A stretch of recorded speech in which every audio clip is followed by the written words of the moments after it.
final instalment in my bass lick of the week series is a slap and pop groove that also makes use of some chords. Let's take a look at how to play it.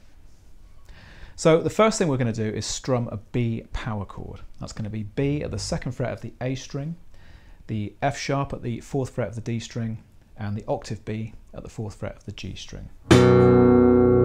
So you want to strum all of those 3 notes together with the fingernails of your picking hand. It's the sound of the nails striking the strings that gives strumming the kind of aggressive attack that we need here.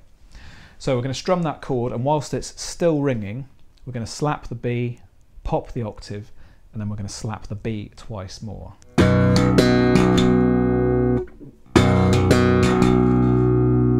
One more time.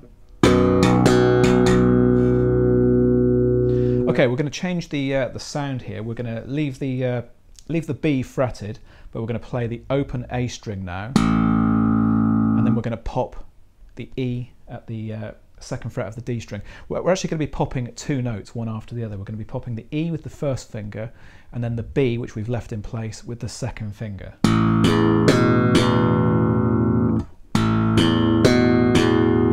And you can afford to allow all of this to ring into one another.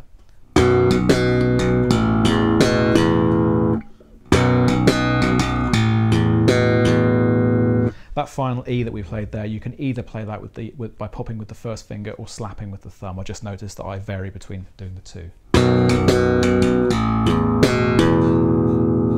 Okay, so like I said, let all that ring let all those notes ring into one another.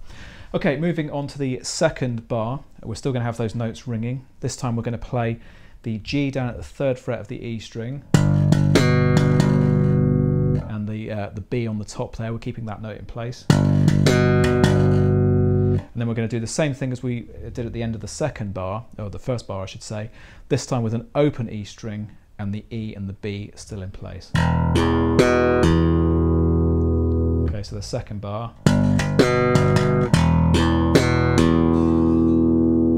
Let's put bars 1 and 2 together.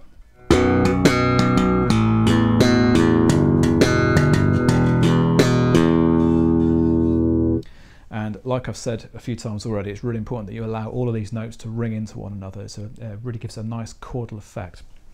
Okay, so moving on to the 3rd bar of the exercise. This is the same as the 1st bar.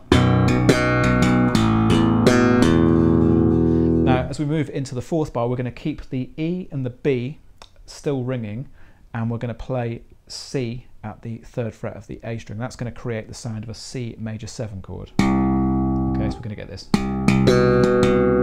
We've still got those notes ringing. So we get that kind of sound. We're then going to slide up to a D and just play a very simple slap and pop figure on the D. And that's the point where the line repeats. Okay guys, we've reached the end of my long-running bass lick of the week series. I hope that you've enjoyed watching these episodes as much as I've enjoyed making them for you. And of course, please do let me know your thoughts in the comments box, not just on this week's exercise, but on the series as a whole. I would love to know what you think. Please also keep an eye on the Bassline Publishing website and YouTube channel for news on new video courses and books, and I hope to see you very soon.